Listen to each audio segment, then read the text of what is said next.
He didn't take the drugs to get dead. If he took the drugs on his own, he took them to get high.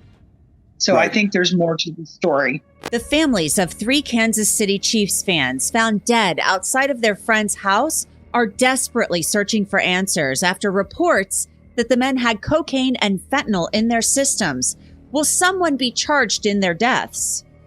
I'm Angenette Levy. It's Wednesday, and this is Crime Fix. It's been nearly a month since David Harrington, Ricky Johnson, and Clayton McGeeney were found dead in the backyard of the home of their friend, Jordan Willis. The longtime friends have been partying, watching a Kansas City Chiefs game, when something went terribly wrong. Friends and family became concerned when they couldn't reach the 3. They were found apparently frozen in the backyard, one of them sitting upright in a chair.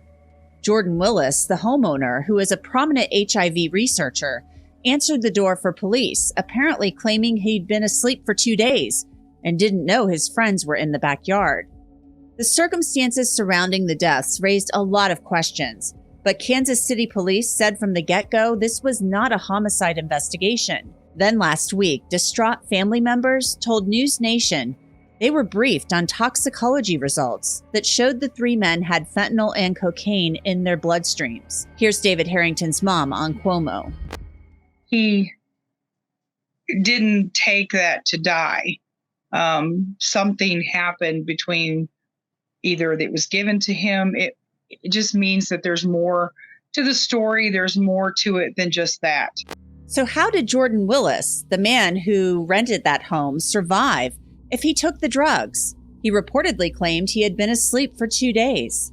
David wasn't a drug addict or anything like that. Peer pressure, Jordan Willis is in rehab. He could have, I don't know, the peer pressure of taking, hey, I'm going to take this. You guys want some? And they went outside because they were warm or something like that. And, he stayed inside. They went outside and they, passed out outside, maybe. I mean, it's very consistent with fentanyl, right? I mean, what fentanyl does is it slows down your breathing so much that you can very easily pass out and be unaware of the cold. Right, exactly. And then some of those drugs warm your body up, and you don't feel cold as quickly, and you can succumb to hypothermia pretty quick. So there are still a lot of questions. You heard David Harrington's mother say Jordan Willis is now in rehab. I reached out to Willis's lawyer, and he has not returned my call. We also don't know where the men got the drugs, who provided them, and Kansas City police aren't talking. They will only say this is an ongoing death investigation, and they are working with the Platte County Prosecutor's Office and will turn over their findings to them once the investigation is complete. So could the person who provided the drugs, if that is determined to be the ultimate cause of death, face criminal charges? Derek Maltz is the retired director of the DEA's Special Operations Division. Derek, what are your thoughts about this case? Well, I have many thoughts. I mean, I've been actually supporting families around America for the last 7 years who are losing their loved ones to fentanyl poisoning. And my immediate thought was, when I first heard about this case, it seemed like a classic case of cocaine that was laced with fentanyl. And it's your typical case where people are being deceived to death. Like these fans, they went to a party, they were going to have a good time, they were going to snort some cocaine, maybe smoke some marijuana. They didn't go there planning on dying, but they didn't know that the cocaine contained fentanyl. And that's the problem right now in America. The illicit drug supply is completely tainted with fentanyl. So people are dying at record levels. And that's the thing. The parents of David Harrington, one of the men who died, said, he wasn't a drug addict and he didn't take drugs if he took them to die. And you don't have to be a drug addict to die from fentanyl. And I think that a lot of people maybe don't understand that. And maybe this was as simple as they were hanging out with their friends, they were partying. There are people who do use cocaine recreationally, even though it's illegal, but this happens. And it could have been as simple as that. How common is it, Derek, for people who aren't aware of fentanyl, for these drugs like cocaine, marijuana, to be cut with fentanyl? Well, if you look behind me, you'll see my wall is loaded with dead kids all over America. I collect these photographs. The families send me the collages because we're losing about 300 Americans a day from drugs, and most of that is from fentanyl or other synthetic opioids. But the reality is that this is a very addictive substance, and the cartels are deliberately putting this substance in with other drugs. They're also making the fake pills, right? So kids that have mental illness or anxiety or depression, they think they're taking Xanax, and in fact, they're taking not Xanax, but fentanyl mixed in a pill that looks like Xanax, or Percocet, Oxycontin. Even kids in Ohio State last year, they died when they thought they were taking Adderall, which is very common in college for attention deficit disorder and ADHD. But the reality is this is a mass poisoning across the country. And what happened to those poor Americans in Kansas City is not unique. This is happening all over the country. I keep track of this stuff daily. When I testified at the Homeland Security Committee, I attached my document, had 70 pages of these mass poisonings like this all over the country, where multiple people are dropping in one location at one time. And then, people are trying to figure out what's going on. It's a massive poisoning using fentanyl. That's the bottom line. And the American public is not, they're not digesting that. They think this is the same old drug issue. That's why these professional athletes, celebrities, and role models are not speaking out about it, because they don't want to taint their brand of being, these professionals that don't want to get involved in the drug issues. But they're losing off their fans. We're losing a future generation. We're losing military. Young kids as young as, 1 year old. Look at a kid up in New York. Mom drops him off at the daycare center, and she finds out he's dead because the cartels put the fentanyl on the mats in the daycare center. So there's a lot of people dying from this stuff all over America. It's the worst crisis we ever had when it comes to poisoning of our citizens. We want to thank Morgan & Morgan for sponsoring today's Law & Crime YouTube takeover. If you've seen our videos, you know Morgan & Morgan is a proud sponsor of ours, and our content proves the world isn't always safe. When you are hurt, it can be confusing, it can be scary, and you may not know where to turn. Well, Morgan & Morgan, America's largest injury law firm, can help. You can submit a claim in just one click on your cell phone, and your injury could be worth millions. Morgan & Morgan does not settle for lowball offers. In the past couple of months, they've won some big verdicts. In Florida, there was one for $12 million. In Philly, Morgan & Morgan won a $26 million verdict. And in New York, the firm won a $6.8 million verdict. By the way, all of these were significantly higher than the highest insurance offer. So if you're injured, you can start by easily submitting a claim at www.forthepeople.com/YouTube takeover, or by dialing pound law. That's pound 529 on your phone. Derek, the thing that gets me is that people hear fentanyl, and if you've ever been in the hospital and for pain, I remember my son had an eye surgery and they wanted to give him fentanyl, right, for pain. And I was like, oh, God, no, you are not doing that. Because I was doing stories about the opioid epidemic and stuff like that when I worked in local news. And they're like, no, this is safe. This is medical grade. So the stuff that's being put in these drugs, like the cocaine and the marijuana, the fentanyl that's being put in there, that is not the stuff they're using in hospitals. This is stuff that, correct me if I'm wrong, is being cooked up in labs. They're like these clandestine labs. It sounds like something almost out of Breaking Bad. And it's being put in the drugs, right? 100%. And you did a great job of explaining that, because that's part of the problem with the education out there. Most people are saying, well, I'm not going to take fentanyl. That's for hospitals for pain. But this is illicit fentanyl that's being manufactured in dirty, filthy labs in Mexico and coming right out of the labs in China. And it's getting mixed in, different types of drugs, cocaine, meth, and then also, of course, heroin. But we're not seeing a lot of heroin anymore because this is replacing heroin. And then there's been cases of deaths with marijuana containing fentanyl. But the reality is we're well beyond even fentanyl now. The Chinese now are sending different types of drugs like isonitazine, nitazine, metanitazine, all these different synthetic opioids that are more powerful than actually fentanyl. And then, of course, they're sending xylazine now, which is mixed in with these drugs, which is all over the country. And that's what's known as tranq on the street. It's a horse tranquilizer, but it's actually causing necrosis, or the rotting of human tissue.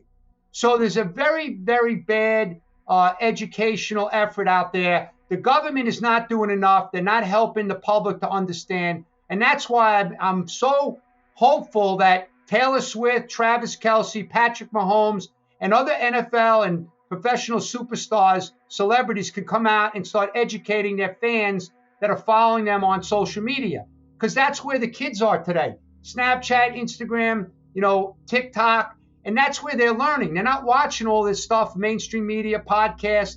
They're actually focused on these videos out there. So if big celebrities started pushing the messaging, we'd save a lot of lives. But unfortunately, they don't understand the issue, so they don't want to taint their own brand by talking about drugs. But I got news for all of them. We're talking about poison. We're not talking about drugs at this point. Well, it would be nice if people like Travis Kelce, Taylor Swift, who's uber famous, Patrick Mahomes, would do something like that, a social media campaign, because people would pay attention to them and listen to them, in particular, Taylor Swift, who has the ear of young people. Derek, let's get back to the case at hand, what's going on in Kansas City. I reached out to the Kansas City police. They're saying nothing other than this is an ongoing death investigation, rather. They're not even talking about the toxicology results, the preliminary results, or the cause of death in this case. That leaked out because family members who were briefed on it told members of the media. So we don't really have the official word. We just have what came from family members of the men who died through their loved ones. So they're saying this is an ongoing death investigation. We're working with the Platte County Prosecutor's Office. Once it's all wrapped up, we'll send it over to the prosecutor's office. They will determine whether or not charges are appropriate. I've done some digging, and it looks like there have been people who've provided drugs in the past to people who've overdosed and died, and they've been charged with second-degree murder. I know the feds can also charge dealers. I don't know if they charge people who are friends with people who provide the drugs with second-degree murder, involuntary manslaughter, what have you. But is this the type of case? It's gotten so much attention that you could see, if it wasn't one of the men who died who provided the drugs, the person who did provide them being charged. Well, number one, there is a law under federal Title 21 where it's called distribution of a controlled substance resulting in the death or serious bodily injury. And some of the elements are a little bit difficult to prove, but obviously the defendant has to knowingly or intentionally deliver a substance that has fentanyl in it, let's say, okay? And so that's always very difficult. But let's keep in mind what's really more important. DEA as an agency goes after the networks of cartel leadership that are pushing these poisonous substances all over the country. So it may not be the case where a friend accidentally provides, cocaine that is laced with fentanyl that they don't get charged.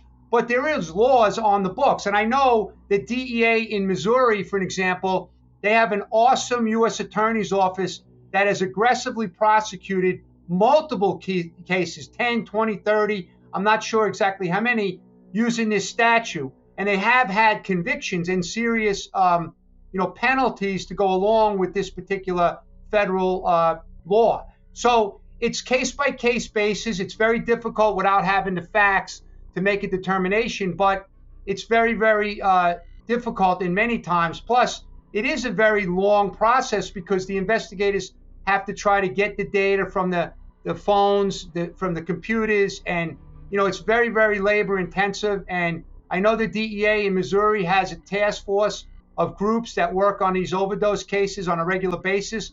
They work very well with the state and locals. So I'm very confident, because I know the folks in St. Louis DEA, that if there is evidence that this particular guy that lived passed drugs to his friends that killed him, and the evidence shows that it was like intentional or he knowingly did it, I can guarantee he's going to be charged with this federal crime. Because I don't believe in the state of Missouri they have a law similar to like other states, like Indiana has dealing in controlled substances resulting in death.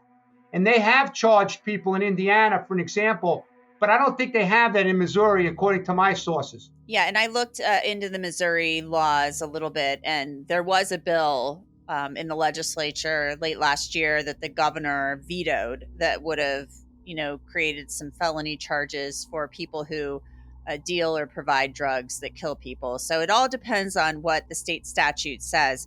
Let's get back to Jordan Willis, the homeowner there. Just a really weird thing. He wakes up and says, the cops are at the door, and he's like, I've been asleep for 2 days. I thought they were gone or whatever. There's been so much conflicting information out there about what he said or what he did. And we don't know if he took the same drugs that his friends did, but he obviously was in the house. His friends were outside the house. He's now entered rehab. When I hear that, I'm like, okay, did he have a drug problem? Is he entering rehab? Is this one of the things like celebrities? There's like a scandal, so they go into rehab. Is this a PR move? I've reached out to his lawyer. He hasn't gotten back to me. What are your thoughts on that? You've got this guy, he's an HIV scientist, a really accomplished guy, and his 3 friends die in his backyard of possibly a fentanyl and cocaine overdose. So what is going on there? Well, it's a great question. Without having the facts, it's hard for me to make that determination. I tell you what my instinct believes, and again, it's only my instinct, it's just an opinion, that they were partying in that house. They were using, miscellaneous drugs, whether it's marijuana, cocaine. They were having a good time watching the Chiefs dominate. And unfortunately, the 3 that went outside, maybe they took some more lines of cocaine that contained fentanyl. Maybe they went, above and beyond what the other guy, Willis, was taking. I don't know. But I haven't heard, and maybe what is his blood test showing? Like, has he provided blood work to the, to the police? I don't know. But it'd be interesting to see what was in his system. Did he have cocaine and fentanyl in the system? Because until we get those results, we're not going to be able to know, what is really happening here. But I guess it makes sense. I'm not a doctor, that if you were actually involved with using some type of synthetic opioid, it could put you to sleep for a long period of time.